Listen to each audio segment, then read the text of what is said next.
Our guest knows the inner workings of the Iranian government, an active dissident figure to the mullahs and their power base, and he has in the past been the first person to reveal the existence of clandestine nuclear facilities.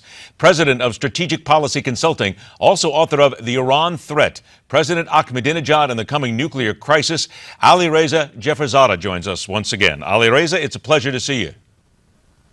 Thank you, Ed. Always a pleasure to be on your show. What we have now, the president is saying, is the absolute best that we can do. But we have heard time and time again from you and others that there simply is far too much that is still hidden from us that we cannot verify. Is that still the case?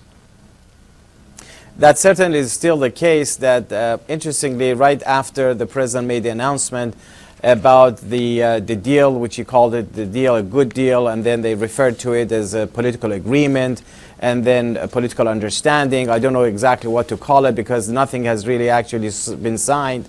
And only minutes after that, the Iran regime's foreign minister Zarif said that, well, what the White House has posted on its website is actually a spin, and he didn't agree with it. His interpretation is that all the sanctions by the US and the EU will all be lifted immediately after the agreement is signed.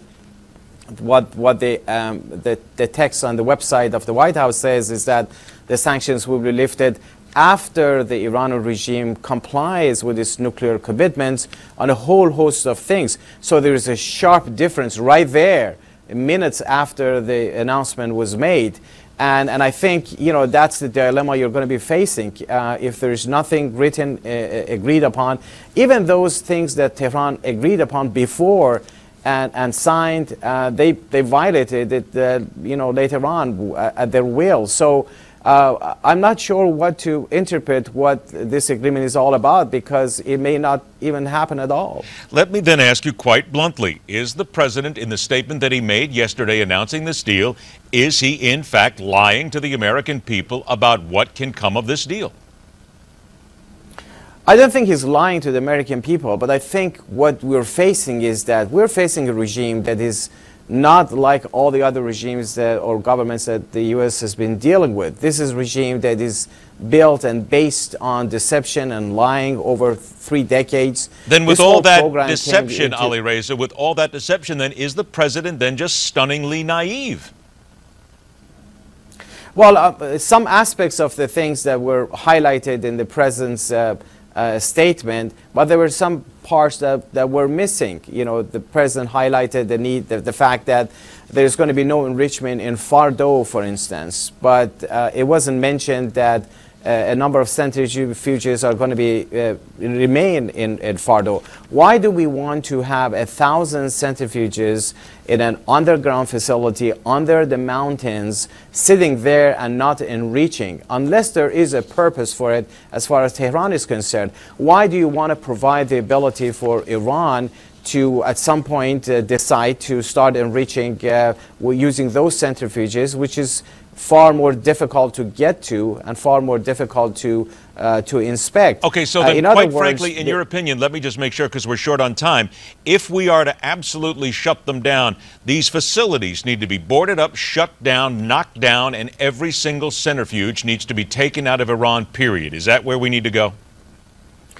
I think that if you're looking for a short way to prevent Iran from getting the bomb, that's the only way to do it. You cannot afford Iran to run any centrifuges at all. That's what the Security Council resolution said. They called for stopping all enrichment-related activities.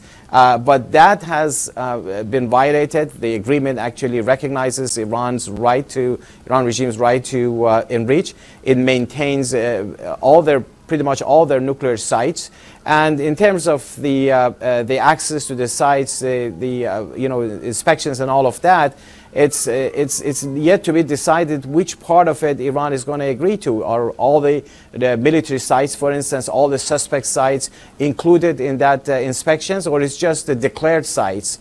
There's a big difference, and all of those things have to be addressed, and I'm not sure 3 months down the road, come June, if any of those things would be agreed upon by Iran. All Tehran is looking for is to get the sanctions lifted. But isn't it fair that exactly they're looking for the sanctions to be lifted, and in 20 seconds I have left, aren't they just looking for time?